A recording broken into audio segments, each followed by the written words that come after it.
Nangangamoy. Yo, what's up mga kadwit? Ayan at meron tayong bisita. So, binisita tayo ni Parihin. So, RS125 model 2007 yan, no? 2009. 2009 na ba yan? Ay, di nauna pala yung akin dyan. 2007 yung akin eh. 2008 kinuha ko yun, pero nilabas ang year model niya doon, 2009. So, ang problema nito, napansin niya last week, no? Pag tumakbo na 80, Pag naka-minor, pagbaba mo, nangangamoy. nangangamoy. So, ti-check natin kasi hindi naman siya umuusok ng diretso eh. So, ang gusto niya sana i-ano natin, i-refresh agad. I-refresh agad. Yun nga lang. Ayaw ko munang ibaba kasi napakaganda pa ng makina nito.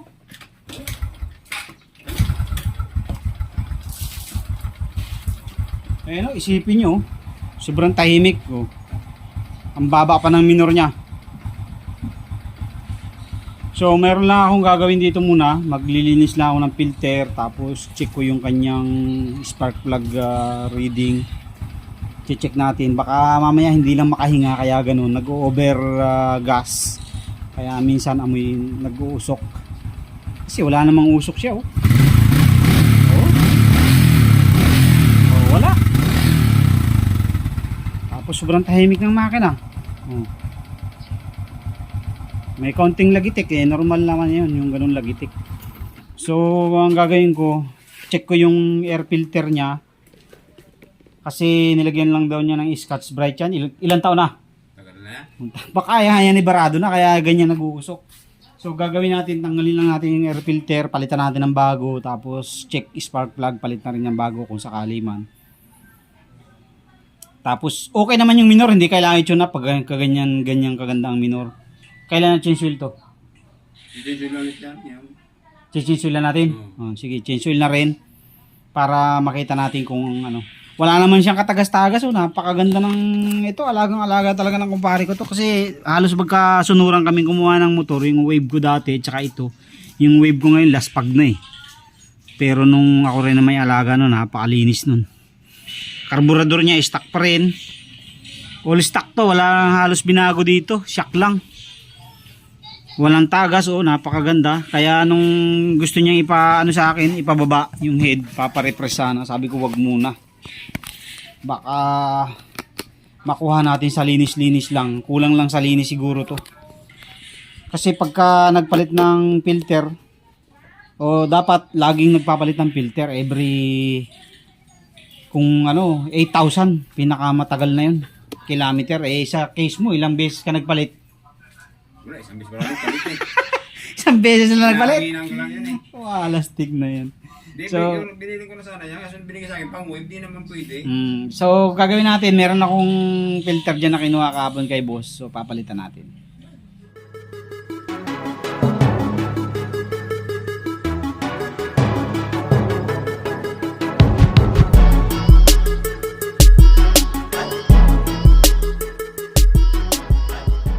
So, baklasin muna natin mga kadwit ang kanyang... Alin siyempre. Alin ba ito? Hindi na yan. Hindi na yan. Hey there. Subscribe to my channel. And also press this bell icon.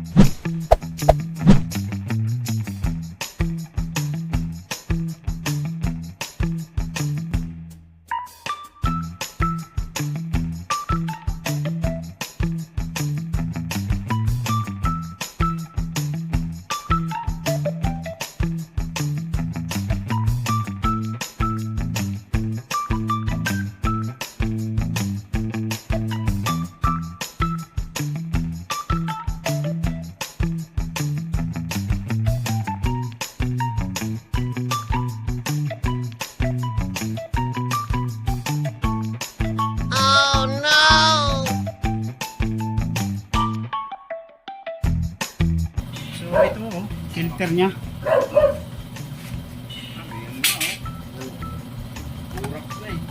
Ayan filter niya mga kado ito.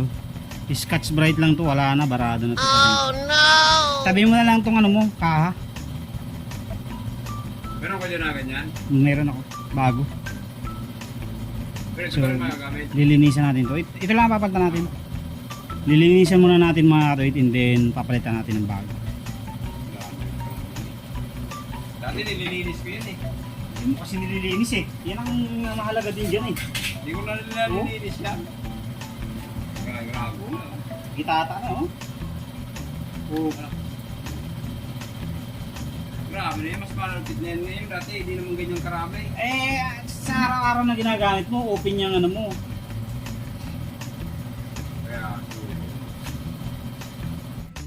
So, cleaning muna tayo mga katuwid. Cleaning tayo.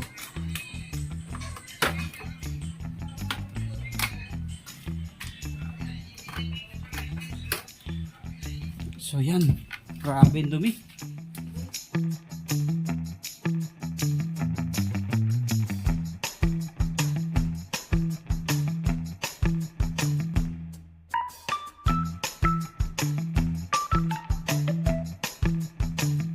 So yan na mga kabit, grabe yung itsura nung ano niya. Medyo napabiyakan na ni parihin.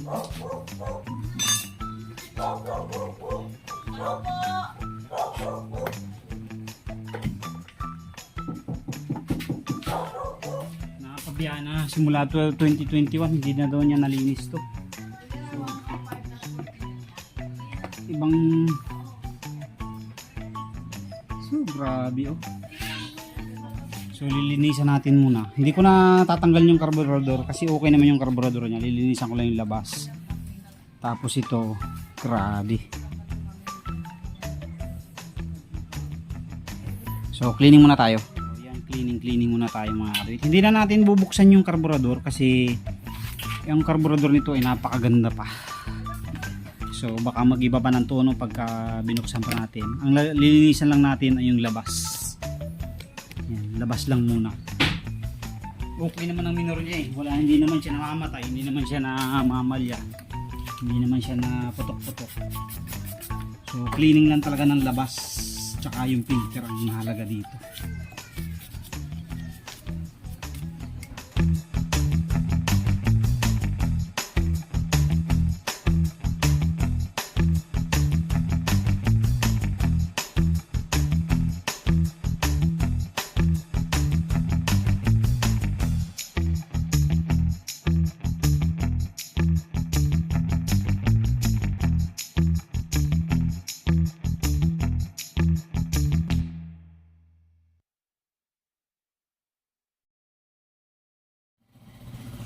So ito na mga kabit, nalinisan na natin oh. Linis na. Wala na mga dumi-dumi, pati dito nilinis na rin natin. So dito naman tayo maglilinis sa kanyang filter box para malinisan natin ng ayos to. Ito. Cleaning natin para maganda-gandang hinga ng kanyang motor, tapos papalitan natin ng bagong filter. Ito na mga kabit, paglinis na tayo. Malinis na ang kanyang filter box. Tapos ipapalit natin, wala tayong nakuhang orig. Okay na din to kahit mga replacement lang. Basta mayroon siyang filter. So bago natin install, check muna tayo ng spark plug and then i-drain na natin para dire-diretso na tayo.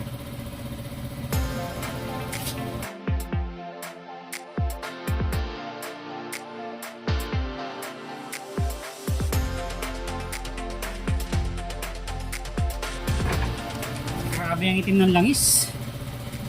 So natagalan natin yata ito bago na-install.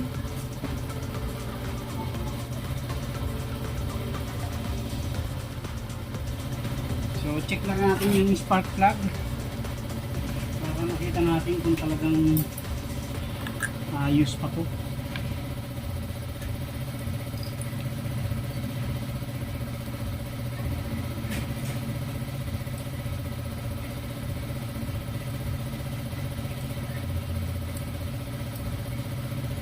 So busy sa trabaho rin si pare eh. Medyo mamasak-masa na siya mga kadoy. Papalitan na natin ng bago to. Ayan oh. Pero may tutong-tutong na oh. May sinyalis na rin talaga. So malala natin, mag-plug read ulit tayo after 1 week. Install natin ng bagong spark plug. itong spark plug na to mukhang napakatagal na rin, oh. Maitim na. So dapat talaga pinapalitan din yan. Kahit at least mga 10,000 palit spark plug na. So palitan natin ng NGK. So NGK din yung nakasalpak dito, NGK-R. Sa akin naman NGK 6, NGK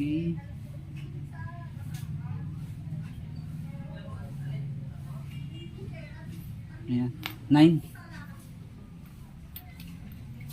So pag magpapalit din kayo, double check nyo rin. Minsan mahaba, minsan naman maiksi. Yung kahit sinabi mo sa seller yung bibilin mo sa tindahan, minsan mali yung binibigay, katulad ng nangyari sa tatay ko nung umuwi ako ng Quezon nung minsan. Hindi na raw niya magamit yung motor niya kasi maingay. Unang check ko may kuryente, pangalawang check ko yung spark plug niya mahaba pala, umumpog, gayon tuloy. Buti hindi nasira ang block niya, piston lang ang pinalitan natin. So far okay naman to. Balik na natin to. Ito na ikabit natin bago.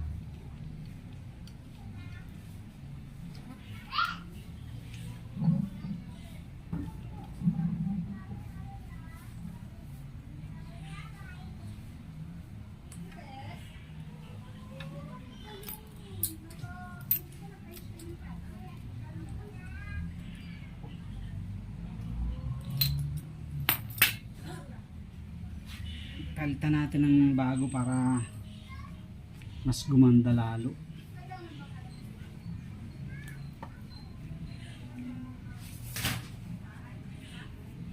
So malinis na to mga kabit.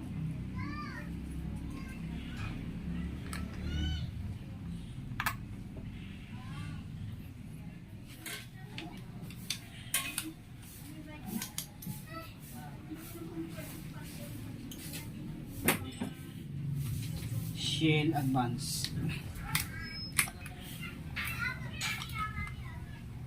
So para ma-double check nyo yung langis kung tama yung binili mo, kung orig dito, ipil nyo to. Ay, may makikita kayong code dito.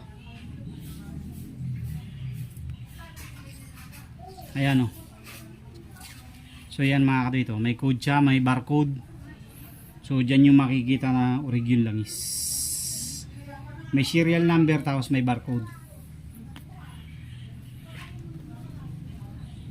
Kasi maraming mga peke din na Shell Advance mga kaduit. Pagka bibili kayo minsan no, online,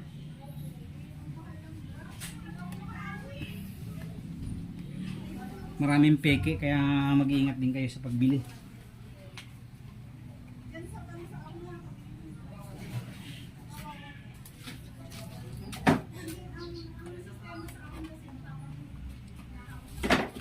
Okay.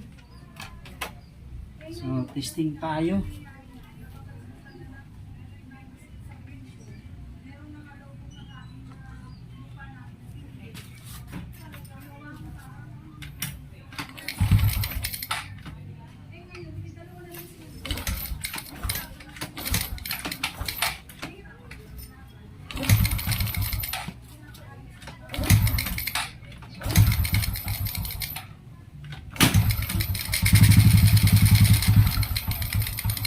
Sobrang baba ng minor niya mga kadoy ito. Taasan natin ang konti.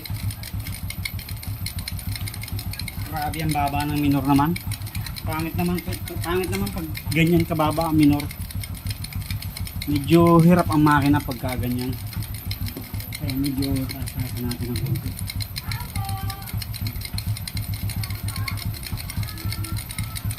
Yan. Mababa pa nga yan eh.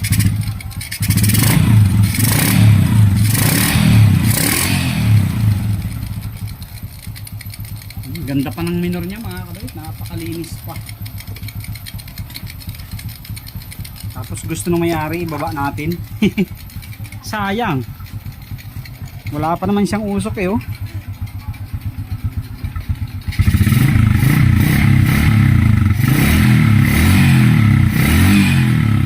Kulang lang talaga sa linis to, sa alaga. Ayan ah, napakalinis na.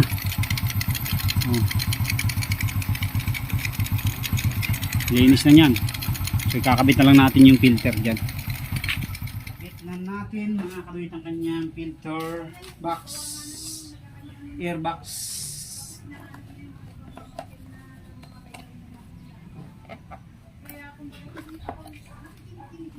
Okay.